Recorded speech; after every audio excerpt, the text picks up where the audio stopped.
यूं तो परिवार से दूरी बनाने की कई दर्दनाक कहानियां आपने सुनी और देखी होगी, लेकिन मध्य प्रदेश के इंदौर में हुई यह घटना आपको अंदर तक झकझोर देगी। आप जो वीडियो देख रहे हैं वो सीसीटीवी फुटेज है, जिसमें माँ बेटे के रिश्ते को शर्मसार करने वाली कहानी है, जिसे सुनकर आपकी आंखें भी नम हो जाएगी। इंदौर में रहने वाली एक बुजुर्ग माँ की उम्र करीब 100 साल है। 60 साल का इकलौता बेटा है, लेकिन बेटे ने अपनी मां को सड़क पर लावारिस छोड़ दिया। मां से चलते नहीं बना तो घसीट कर फुटपाथ पर लाया, उसके कपड़े और बिछौना फेंक कर चला गया। बेटे ने मां के साथ जो हरकत की उसका वीडियो, सीसीटीवी फुटेज और तस्वीरें भी सामने आई है। राहगीरों ने तड़पती वृद्धा को देखकर पुलिस को इसकी जानकारी दी। पुलिस ने क्या कुछ कहा, पहले वो सुन लीजिए। इसमें एक बुजुर्ग महिला हैं जो कि लगभग 90-95 साल की उनकी उम्र है, और परसों उनका कुछ परिवारजन के लोग उनको भूतेश्वर मंदिर के पास छोड़ के चले गए थे। माताजी वहाँ बैठी हुई थी। पुलिस को सूचना प्राप्त हुई, तत्काल पुलिस मौके पर पहुँची, उनको वहाँ से रेस्क्यू किया और उनको यश पाराशर का जो वृद्धाश्रम चलाते हैं गांधीनगर में, वहाँ उनको रखा गया।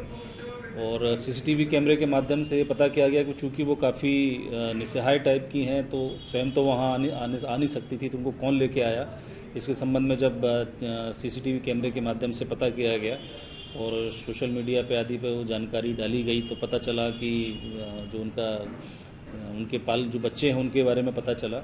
उनके बच्चों को इस बारे में सूचित किया गया और उनके द्वारा आए गए, उनके द्वारा माफ़ी भी मांगी गई है। तो उसके बाद उनके बच्चों को बताया गया है और वो सहर्ष उसके रूप में वापस उनको अच्छे से रखने के लिए, उनके लालन पालन पोषण करने के लिए तैयार हो गए। महिला के 3 पोते हैं, लेकिन पिता के आगे कोई बोल नहीं पाता। बेटे का नाम रामेश्वर प्रजापत है, उम्र 60 साल। लॉकडाउन से पहले मालवा मिल इलाके में पान की दुकान चलाता था। 100 साल की बूढ़ी माँ और अपने तीनों बेटों के साथ पैतृक मकान में ही रहता था। लॉकडाउन के बाद जमा पूंजी खत्म हो गई। आर्थिक तंगी ने ऐसा घेरा कि 4 महीने पहले अपने तीनों नौकरी पेशा बेटों को पत्नी समेत घर से बाहर निकाल दिया। पैतृक मकान में बूढ़ी माँ और वह रह रहा था। उसी पर आरोप भी लगे कि वह माँ को कभी खाना देता तो कभी भूखा ही छोड़ देता था। पोतों को यह बात पता चली तो दादी का दर्द देखा नहीं गया। पोतों ने कुछ दिन पहले ही माँ और अपने साथ रह रही भांजी को दादी की देखरेख के लिए भेजा। सोचा कम से कम दादी को 2 वक्त का खाना तो मिल जाएगा, उनकी देखभाल भी हो जाएगी। लेकिन 24 सितंबर शनिवार की रात 10:30 बजे रामेश्वर अपनी नातिन के साथ लेकर बूढ़ी माँ को पंचकुइया मुक्ति धाम के पास भूतेश्वर मंदिर के बगल में सड़क पर लावारिस छोड़ आया। माँ से चलते नहीं बन रहा था तो उसे घसीट कर सड़क तक ले आया। माँ निढाल थी, उससे बोलते नहीं बन पा रहा था। कमजोर इतनी थी कि हाथ भी नहीं उठा पा रही थी, कुछ बोलने के लिए मुंह भी नहीं खोल पा रही थी। बेटा इतना बेरहम हो गया कि वह माँ के साथ कपड़े और बिछौना भी उसके पास फेंक आया।